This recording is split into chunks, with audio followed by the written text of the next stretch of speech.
Hello, everybody, and welcome to The Tea with Crema. My name is Kris, and I will be one of your hosts. I'm joined today by my best friend, Emma. Hello, everyone. Today, we're going to be taking some time to sit back, relax, and reflect on one heck of a year, a roller coaster of a year, an experience, a journey. Whew. It was a year. In case you might have missed it in an earlier episode, Emma and I are both teachers. So, we're just taking some time to just get our experiences off our chests so that we can just move on forward and do the things we gotta do. Here for it. We got a lot to talk about. A lot. Before we get started, though, let's do a drink check. Emma, what you drinking today? I am drinking a juice box because I am currently in the process of moving, and I currently have hot water, but I don't have any tea or teacups. So I'm just resorting to what I had for breakfast, which is even sadder because it's warm. But you know what? It is what it is. We are trying our best. So I'm drinking warm apple juice. Yerm. What are you drinking today, Kris? I am drinking a lemon blossom oolong tea that we picked up when we went to Colorado for your birthday. Wow, sounds so much more delightful than my warm apple juice.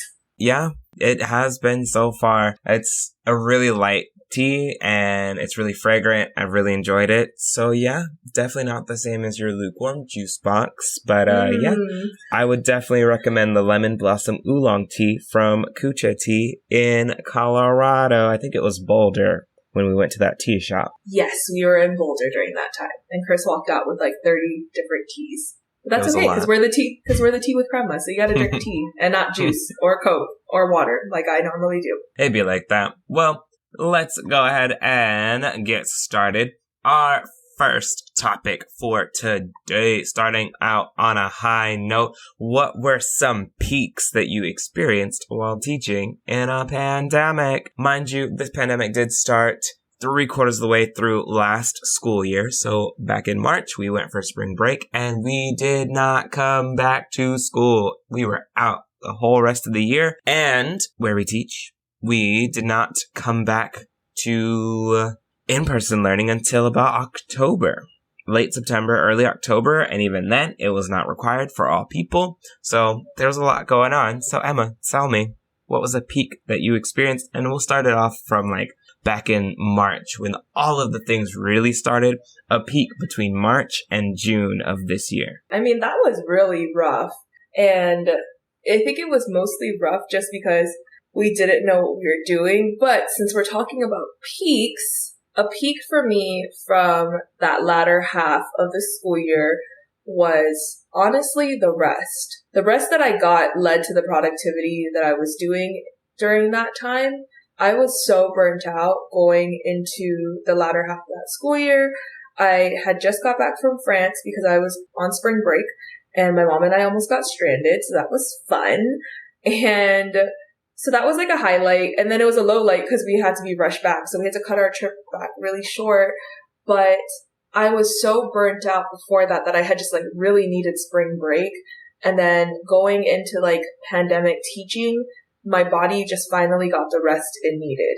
Now, that's not to say that I was working less because I feel like I was actually working more. But the fact that I got to teach from home as well as spend more time with my family and do all the things that I wanted to do in terms of like, this was a time when I could try all those digital tools that I hadn't been able to try before. I think that was a peak, was being able to like really challenge myself and push myself to try all the things that I didn't get a chance to during the beginning of the year just because of lack of time, lack of timing in the curriculum because we're a tested subject and I hate talking about that. But like there's certain things that I just have to teach and, you know, that doesn't always lead itself to be the most conducive to learn new tech tools while also making sure that I'm teaching the things that are going to be essential for the test. But yeah, I think that was a pretty good highlight of that first part of pandemic teaching. What about you? I think my overall highlight is that I felt really confident about using digital tools beforehand as a teacher. And it was something that I was certainly advocating for in education before that moment. And so feeling pretty well versed in using those tools certainly made the switch pretty easy for me. But then, as unfortunate as like the grand circumstances were, having individuals then see like, oh, wait, it's a virtual world. We have to adapt. We have to get better at this. And seeing the real reason why the deficiencies that kind of came up, the difficulties of transitioning and providing all of these resources and trainings and things that teachers and students and families and administrators, so many people just needed so many things. And so to kind of see all that and feel like not necessarily ahead of the curve, but I feel like I was going with the curve in terms of technological implementation in teaching. So that part, I was like, oh man, I'm rocking it. We get to do all the things that I already enjoy doing, and I just get to be better at it and help other people be better at it. So I think that was something that overall I did enjoy, the utilization of technological tools and innovations to teach. That was nice. But on the flip side, every peak has its valley. Oof, that valley was deep. It was. And in an effort to not, harp on a year of, we're just going to pick one. You just got to pick the one valley. It doesn't have to be your deepest valley. Just pick one valley that you want to be, just get off your chest and be like, glad that part is done. I think that one of the valleys, and when I think about it in the grand scheme of things from last March to now, I think maybe I have, rose-colored glasses on and I'm like, wow, that was such a great year. But while it was happening, I was definitely struggling, because now as I think about it, I'm like, there weren't really that many valleys. Like, I want to say that my highs outweighed the lows. One of the things that was really eye-opening, I think, was that, just like you said, we got to see those gaps and deficiencies in education, the inequity. Like, you and I have always known that it existed. We teach in schools that are Title I schools, meaning, 80%, at least 80% of our students are on free or reduced lunch. And while we knew that, it was interesting to see the rest of the world starting to see that too, because it would force parents and students to have to be online. And we were recognizing that it's an accessibility issue. So like, my campus was a one-to-one campus, meaning that I had one computer to one student. Didn't necessarily mean that all my students were literate, like technologically literate. Getting them to get on Zoom classes and getting parents to understand, how this was going to work, on top of the fact that my students are all English language learners, I was burnt out. I think that's the best word for it, is that I was burnt out by the end of last school year, because we were constantly doing food drives and like delivering packages to families and doing all these things where it's just like, how are basic needs not being met in the richest country in the world? And I think that was the biggest thing for me that was such a low, because at the same time, a pandemic was raging. So there were teachers, and myself, I could not participate as much as I would have liked to, because I have my mom at home and she's older. So I was not going to put her health at risk, to do these things. But we had so many teachers at my school, and shout out to them for they were sending out packets. They were going to people's houses, setting up internet, setting up hotspots and things like that. But it was just, I think that was definitely a low, was just seeing the world finally wake up and be like, oh, that's pretty bad, that's an issue that we have out here. But for myself personally, I was definitely burnt out. And I think that carried over into the following school year, trying to keep up the momentum that I had going from the previous 3 or 4 months. What about you? What was a valley? I think the valley that I'm going to choose to highlight is similar to the one that you mentioned about accessibility and resources, but I think more from a teacher perspective. They always say don't read the comments on the internet. And I think seeing the way a lot of people were talking about teachers, especially at the start of this school year, and the comments that people were making, and everyone's entitled to their opinions, but it doesn't always mean that they don't impact other people's everything, feelings, emotion, all of that. And so one of the things that I really struggled with was, even though people weren't necessarily saying those things directly to me, or even necessarily about me, like I might not have been the face that they had in mind when they were typing those comments out, they were not nice comments at all. And it was difficult to read through those things. So I think that advice of not reading the comments is still solidly true. But I also think sometimes it's just really hard to avoid when you are trying to be informed about things. Part of it is getting the other side of any argument, debate, discussion. And you don't always have to agree, but man, sometimes people just say things that are not nice. I think one of the biggest things that was also eye-opening to me was teachers and educators and, people were just so lauded and applauded during those 4 months. It was very quick to be like, wow, teachers do so much work. Like, now I'm at home with my kid all day and wow, just like the things they have to deal with. And I only have one and they have to deal with 30, and then how quickly the narrative changed once we started back at school again.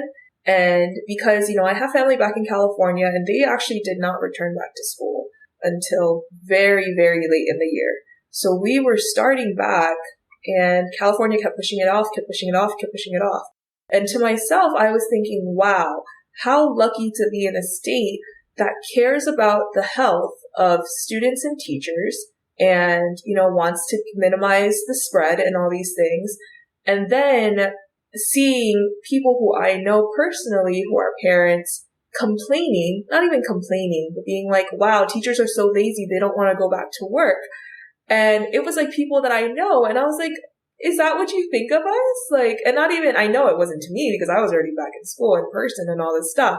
But seeing just how quickly they were going back on, oh, we support teachers, we support da-da-da-da-da, and all of this stuff. I think that was sad. That was sad for me to see. But enough of our lowlights, because we could do an entire episode on the lowlights of education and the inequity and everything that we see in education. Also, if anyone's wondering, I'm sure there are plenty of other podcasts and podcast episodes by other people, probably more informed than Emma and I, on all of the topics that we've discussed: pandemics, education, inequity, accessibility. We're just not going to take that much time today to really focus on it, but we are going to give a final review. So Emma and I, in our conversations, not so much on the podcast, but we are frequently rating random things in our lives out of, 5 stars. Like, we just live in a Yelp world. Like, everything can be Yelped. So if you had to, give this school year a Yelp, we'll be fair with this one. Your school year, which was still very much pandemic teaching from August to June. Pandemic teaching. You had to give it a review. 0 out of 5 stars, 1 out of 5, all the way to 5. 5 being the best. You loved it. It was wonderful. 0 being an impossible rating to actually give on Yelp. You have to give at least 1 star, but we are not Yelp. So, what would your rating be about pandemic teaching? Oh, I was actually going to say, because it's a teaching episode, what if we gave it a grade? Look at that. Are we doing it minuses or and pluses? Yes, minuses and pluses, because that affects your weighted GPA. So those pluses really help, and those minuses suck. They really be dropping you by 0.02. Those minuses, it don't make no sense. I will say I would give this school year a solid C. Now I was gonna give it a C minus. There's some things that was a C. If I were to give it a Yelp review, it'd definitely be a 2, which is not even a C, because that would be 40%. It's a D. But since we're not on Yelp and we're giving it a school year grade, I would give it a C, solid C. What would you give it? I would have to give pandemic teaching a C plus. D as in dog? No, a C as in cat plus. Oh, C plus. Ooh. Because the highlights were pretty high. They were. we didn't talk much about any of it because I just want to be done with it and over it, which I think is also why I can't go higher than a C. I'm ready for it to be done. Give me my grade and let's move on. If I had to give it a Yelp review, I'd probably say 2.5 stars. 2.5 stars. Okay, solid. Those are solid teaching experiences. We are still, as you can see, I don't even know if the word is traumatized, but I've been seeing these things, reading these articles talking about how teachers are going to need therapy. Already we kind of already did need therapy, but even more so after the school year, just being on all the time and under these high stress situations. I am interested to see what happens to the profession moving forward because I can already see it with our district with teachers leaving in hordes. Yeah, I'm curious to see what the final numbers will be for, the local levels, the state, and then the national levels, just to see what those numbers will look like. And then also because, again, some states opened up a little earlier than others, just to see if that expectation changed how overall teachers felt in that region as well. So I'm really curious to be able to compare Texas teaching retention levels to California, a state that kept teachers out of the classroom much longer than Texas, which was one of the first states to have teachers back in the classroom. So I'm really curious just to see. I love data like that. So if anyone knows where to find it really easily and wants to hook us up, please do. That was it. Peak Valley rating. But wait, there's more. Well, this year was a very special year in a lot of ways, besides those ways. But around February, Emma and I got some really good news. Both of us. It was kind of, I don't know, it was one of those if Weird. It was going to happen, this was the way it was going to happen. It was going to happen. There was no other way for this to happen. Do you want to explain what happened? Do you want me to explain what happened? I mean, some people might know. Mm-hmm, I feel like a lot of people already do know because I do post about it on the Instagram. But in February, Kris and I both found out that we were our campus teacher of the year. Cue the everything. Just all everything. The applauses. All the noises. The fireworks, which was pretty huge. And I will say that, again, Kris and I knew that as soon as we were going to be eligible, we would be in the running. I think that was always kind of in the back of our heads, kind of always something that people had talked about. And it's kind of funny because you're not eligible to be teacher of the year until you have 3 years of classroom experience, correct? It was 5. Oh, and then they changed it. Mm-hmm. This year it was, that change came in clutch this year. Yes, it sure did. Because so now it was 3 years. So it used to be 5 years.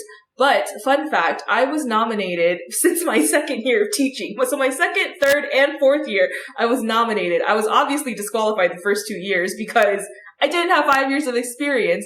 And so finally, and it was funny because it was the same teacher that was nominating me.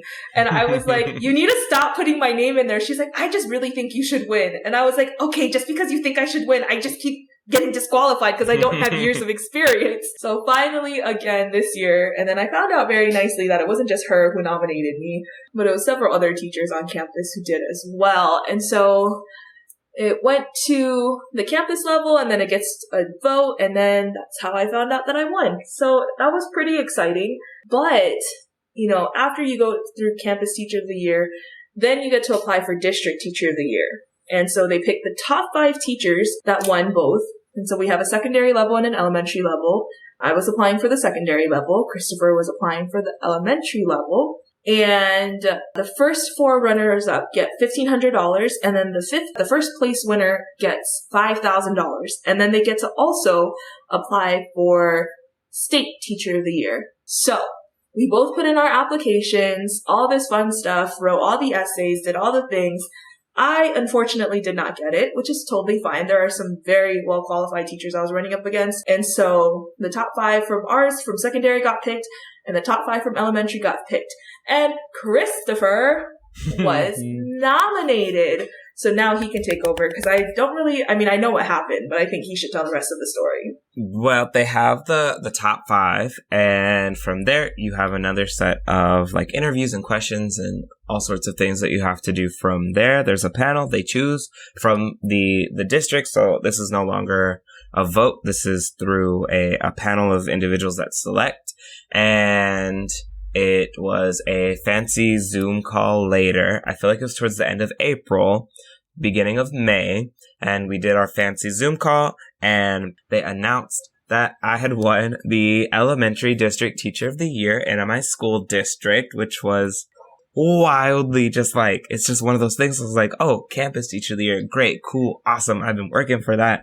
But then to have it kind of continue on has been really, really awesome. And so right now I'm in the middle of regional applications. So you do regional and then state and then national. And so we'll see. You know, we're still mid-journey. We'll see what happens, and I'll keep everyone posted. But yeah, it's been an incredible experience so far, and it's really nice to be recognized just for the work and all the nice things. And, you know, $5,000 doesn't hurt either. So I think I also mentioned in our check-in episode that I am debt-free, and it was because of that $5,000, in addition to a lot of aggressive saving that I had been doing prior to that in relation to like my own financial goals. So I was able to cut that goal literally in thirds. I think I was trying to be debt free within a year and a half, 2 years, and it actually only took me like 5 months. Granted, it was a lot of work. I still had to apply and write essays and interviews and teach for 4 years. And you had to do a video. Like, There were a lot of things involved. It was a very involved, it's not like the $5,000. It's just like, here you go, Kris, you're a great teacher, which you are a great teacher, but it was also super involved in the things that you had to get done. Like, your interview was right before the Colorado trip for my birthday. I remember we were talking about that. I was like, oh my God, like, okay, you made it. Like, now you can't just like, stop. You gotta win it. Like, yes, $1,500 would have been nice, but $5,000 is a lot nicer. Yeah, I am debt free because of it. Like, I can't really say it's from anything else. Like, that helped a tremendous amount. And so, you know, I didn't get to do anything necessarily crazy with it, but it's kind of helping me do a little bit crazier things now because you are debt free. Yeah, I don't have it hanging over me. And so being able to save more aggressively for other goals, it's really nice. And we'll kind of see what happens. The journey's still going. We'll see how that goes. That was a highlight, I think, for both of us this year, like a pretty massive highlight for sure. And then finally, this is our 4th year teaching. You know, we entered the classroom at the same time through Teach for America and got master's degrees at the same time with Texas Wesleyan, and then started pandemic teaching at the same time. So, you know, it's been quite a journey. And so kind of to wrap up our episode and move forward with this, just a discussion on future plans, things that you're intending to do in the upcoming school year, which I know I will probably always think of things in annual years and school years. Like, no matter what I'm doing, I'll always know those 2 times. So the upcoming school year, what are some things that you have planned coming up, happening? Also, same thing. I just wanted to echo that. Like, all the planners I buy are not beginning of year planners. They're academic planners because it doesn't make sense for me to have a planner that starts in January. Who does that? Because then I'd have to have 2 planners just for the school year. Anyway, beside the point, like Kris said, some future plans. So here's the big announcement. Drum roll, please. I am moving to Japan. Woohoo! I am still going to be in the classroom, which is kind of interesting because as Kris was like saying it, I'd always known because we started school at the same time. So obviously, like, we started teaching, but our journeys have really mirrored each other. And this is the first time that we are going to be not mirroring each other. You know, Christopher and I, when we first started at Texas Wesleyan to get our certification and then continue on to get our master's, it was always like end goal to be like, yeah, we're going to be principals, and like, yeah, and then you're going to be a superintendent and I'm just going to figure out my life.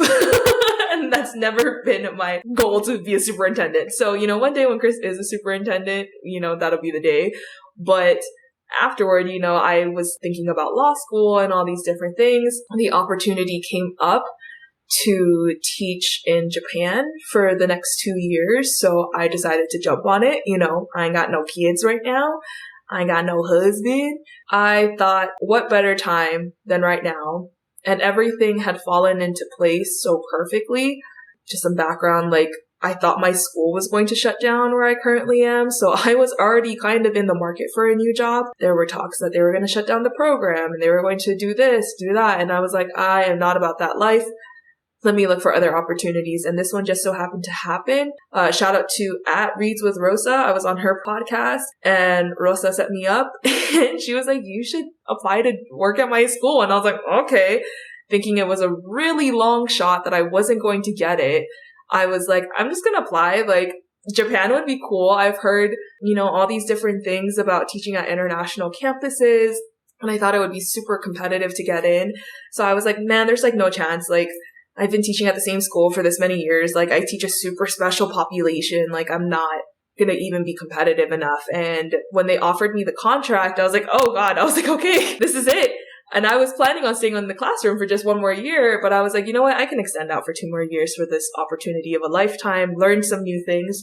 Who knows? Maybe I'll fall in love with teaching all over again, like I've already been, and stay in the classroom. I don't know. Who knows anymore at this point? Yeah. So this upcoming school year and the next school year after that, I will be in Japan. Do not worry, everyone. The Tea with Crema will still continue.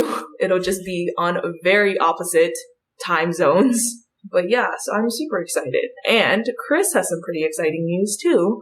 What are your future plans? Well, I will be moving into a data analyst position at my campus. So I'm super excited for that because I think that the skills and that role really speaks to a lot of things that I am really passionate about, things that I really enjoy doing. So, as someone who's super organized, who loves looking at data and trying to find the patterns and the steps to take, I think it feels like a really, really natural transition. And I'm really excited for that. And I think something that makes it even better is being able to still work with the population that I've gotten so close to over these past 4 years. And so I would imagine, again, have not done it yet, I would imagine leaving a campus is really hard for anyone who's like really taken the time to get to know their families and their coworkers. And so it's nice to not necessarily have to make that transition yet, but also still feel as though I'm able to progress in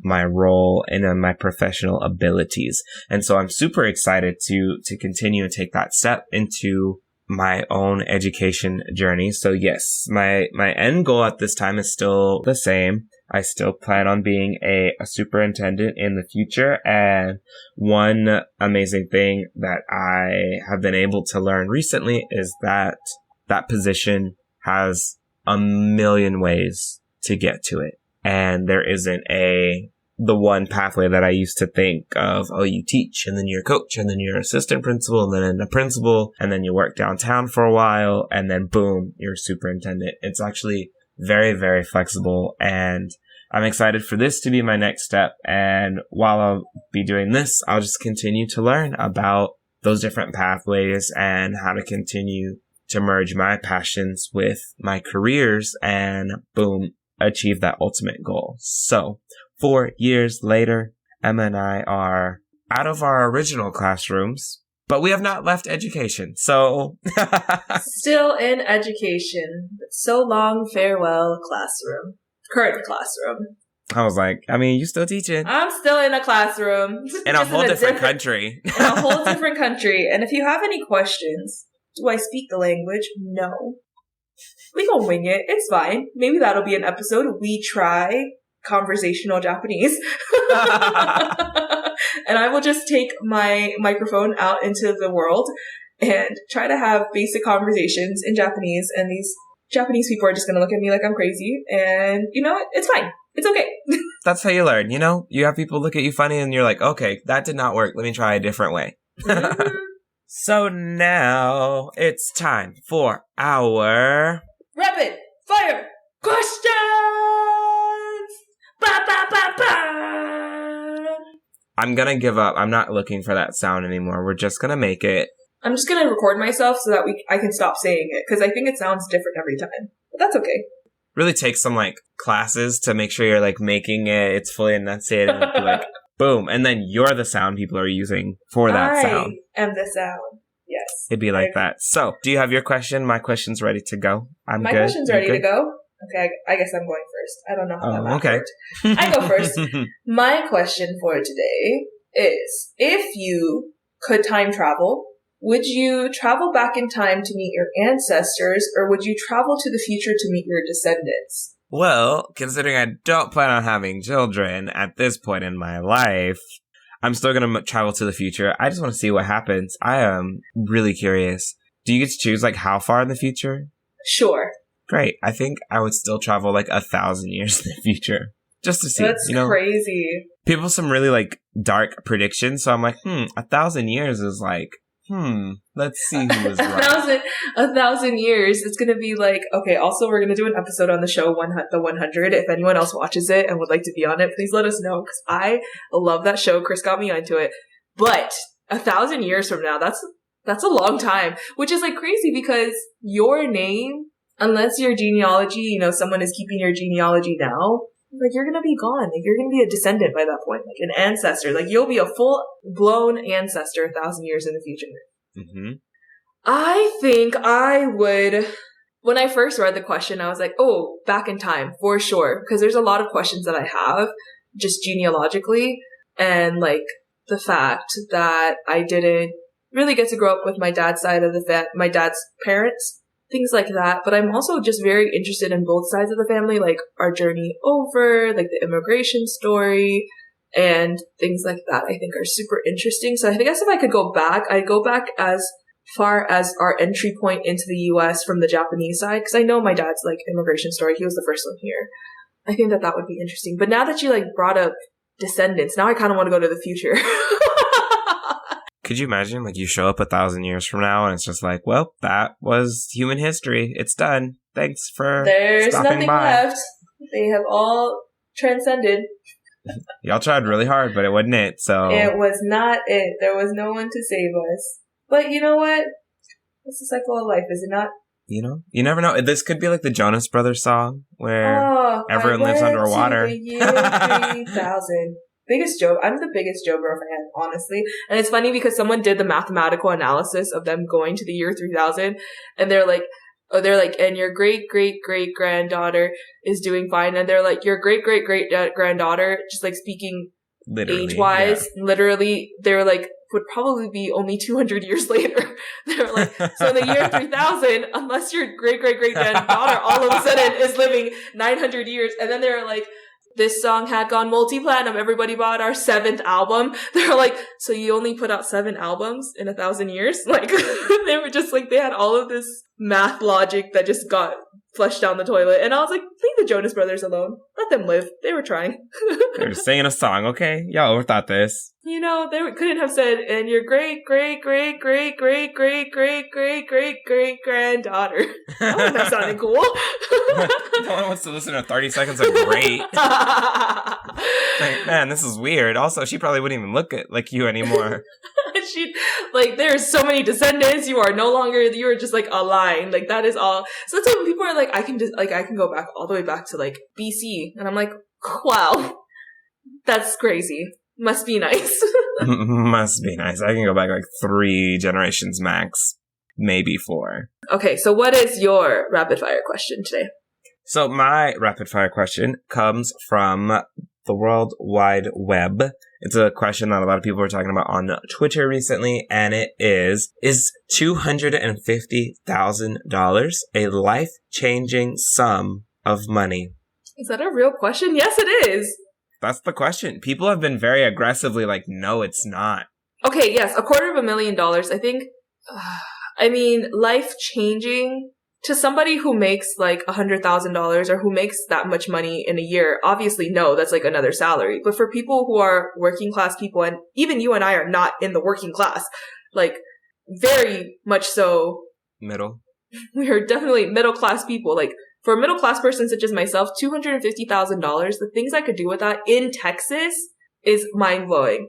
I don't know the salary level at which point $250,000 is not a significant amount. Exactly. Like, that's $250,000. Like, that's... So, like, are you saying that... Like, what I'm thinking is, like, okay, even if you're making $250,000 a year, or however much money you're making a year, like $1 million, like, whatever, you're a CEO, are you just going to deny $250,000? Like, that's the thing. is that not what you need to like take maybe your startup to the next level, or to buy that, like getting your house flipping business going? Like that $250,000 still feels like it's life altering up to like a pretty high level. So I don't know how much money the people in the comments were making, because some people were definitely like, nah, that's not even enough to buy a house. I'm just like, also, the Twitter brings out humans that I'm just like, I question their logic all the time. And I'm just like, there are people out there who are just dumb. That's the nicest way to put it. Just dumb people. 250,000. Okay. And you know what? I guess that's the thing. Money is subjective. Is that the word? You know, like however much money you think, but I don't know. So are you to say that, like, to deny it would not be something that's life-changing? I think that's where I'm at. Like, okay, you have $250,000. You can't buy a house, but that's a nice down payment. I was like, why can't you buy a house? Like, that would almost double the amount of house that, like, I could afford as an individual. You know what I mean? So, exactly. Like, I'm like, man, I just bought, like, double the house almost. That's crazy. People are dumb. I need to go look at that thread, because not here for it. 250,000? Are you kidding me? 100%. Because, okay, here's the thing, too, that's crazy. The amount of student debt some people are in is upwards of that amount. So to tell me that $250,000 would not be enough, and then you could essentially erase all of your student loan debt, like, there's a reason why so many of our generation still live with their parents, you know, and are still paying off these, like, terrible loans. Like, that's the one, remember I told you the question that was like, is $100,000 enough to live off of in a year? Again, depends on where you live. Texas, yes. Definitely. I do it every year. Facts. So, anyway, now that I'm heated. Well, Emma, where can people find the podcast? You can find us on Instagram and Twitter, which we are also on the Twitter, at The Tea with Crema. If you'd like to support our work, or possibly just buy us a cup of tea and not some lukewarm apple juice and orange juice, you can also support us at Venmo at The Tea with Crema. You can also find us on all podcast platforms such as Apple, Spotify, Stitcher, and anywhere that you stream your podcasts. We'll see you next time.